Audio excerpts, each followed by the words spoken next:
Hello, and thanks for clicking on the link for this short video. Looking at work in process, tracking that, customer deposits, how to close out the job, as well as starting with an estimate, using items. These are all going to be the things that we're going to look at. What are some of the key reports? And in my scenario here is some water damage from a flood. It took about a week or 10 days to resolve. And though you wouldn't necessarily need to do a work in process, I'm just going to use this as an example, as something real that happened, so it resonates with me. And what I did in order to settle up, even before we talk about the contract or the bid, and we are going to go ahead and invoice, and you guys will see the reports, and we're also going to close out the job. So let's look at the chart of accounts first. And I've created a WIP account. It's just another current asset account. Oops, sorry about that. Edit it as a current asset account. Okay, and that's where all my two-sided items for the actual stages of work of the job or services that are being performed are going to hit. And then I'll move them over to cost of goods sold when in the same period that I reflect the revenue. Okay, so I'm sure you have jobs that could match that. Now, in order to do the closing check at the end, I have an adjustment register. This is just going to be a $0 check, and I just created a bank account for it. Right? So it's easy to find. I'm not going to write the check to anybody. Right? It's just I don't want to make sure I can find it in the register. Also, on the item list for the services, recarpeting, carpet and pad removal, flood labor, dehumidify area even. Again, these are all two-sided items, so I check the box. Services used in assemblies or performed by a partner or subcontractor. No cost, I'll just put that on the estimate and the markup, etc., and the revenue. Hitting the WIP account, other current asset, and hitting revenue. Right? And these are things that you needed to do. One last thing to consider on the item list, go down the other charge area. I have my deposit item. I took a deposit. This is hitting other current asset, other current liability account. Also have a reverse WIP, which is hitting the WIP account. That's going to be a negative on the $0 check when I close out the job to move it to cost of goods sold, which is a cost of goods sold at closing other charge, which will be a positive amount. We'll see that. So I did write some checks to a vendor for the cost. If we go back to the estimate here real quick, I love this open window list. You can kind of toggle back and forth. So you might say, well, what's up with the bid item? This is actually a group item. Because Nicola, when she called on the job, and I'm going to give her a bid or a contract for it, I don't want her to see all this detail. Okay, so what I did is I created a group item called a bid item. And on the group item, I just had some blank lines there, and I put an end of bid item in it. But basically for the description. Total of estimate for resolving water damage. I wanted to see this line and not all the detail. Okay, so it's up to you if you want to do that, but it's just a cool cheap trick. Click preview, and by the way, this process I'm learning from the updated advanced certification manual by Michelle Long. And you'll notice total estimate for resolving water damage from flood. Here's the amount. That's what she sees on the estimate or the invoicing. Okay. Now I did take the upfront deposit already. Nicola, I just did it on the sales receipt, or you could do it on an invoice. Here's that deposit item, that other charge hitting other current liability. So right now I've credited that, and I debited undeposited funds.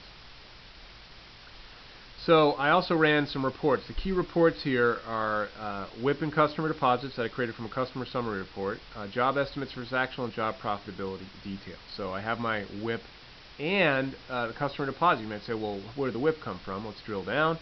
And I have a bill, because on the estimate there's some floorboards. That's a non-inventory part. I'm not using inventory a lot with job costing because, again, you won't see the cost until you sell it. So I used a non-inventory part, but it's also double-sided, and I went ahead and created a purchase order right from the estimate and received the items with a bill. Right? And that immediately then debited my WIP and credited AP. Right? So I got the floorboards already, and that's what they're going to use. And for these other items, again, on the check, I have, these are double-sided items I wrote to Dan Miller. Okay, so let's go in here, and here's the check for that, just for some of the cost. He did the recarpeting, he sucked out the water, and the carpet pad and removal. Notice that I did assign the job for reporting, but I'm not making it billable because I'm not passing this expense through. Nicola's already agreed on the estimate contract, and she's going to pay that. Okay. So I just wanted to incur the cost in there so you have it. And notice if we hit a journal just for this, all the WIP accounts are hit and the checking account.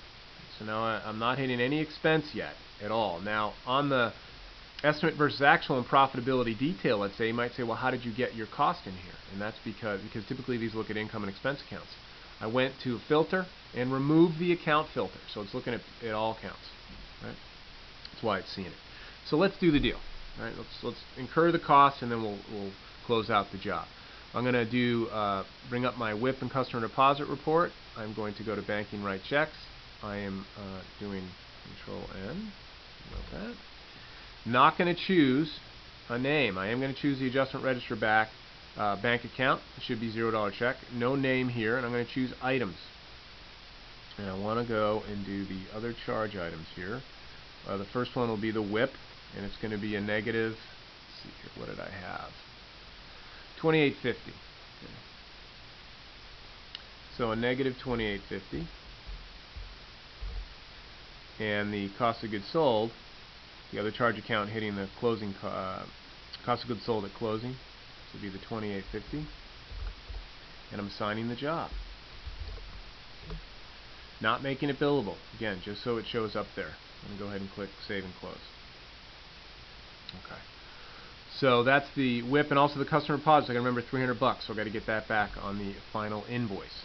So now I have my estimate versus actual. And if you look at the job profitability detail, there's my cost of goods sold at closing, and the reverse WIP should be there too. Just take the account away. Very good. Okay. So now let's go ahead and create the invoice against the estimate. I'm going to click on this and create an invoice for the entire estimate. Remember, you can do progress invoicing. In this case, I'm just going to do that.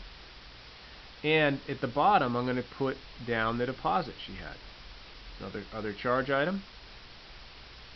Deposit, and it was $300, so I got to take that into consideration. And click Save and Close. And I've closed out the job, and I've also, I have no more deposit there, and I have my profitability as well as my estimate versus actual, so I have revenue now, and I've also taken away the deposit item. And that's essentially it. So keep those things in mind. Simple example, I know, but you can apply them for all different scenarios for jobs. Hope that was helpful. You guys have a great day there.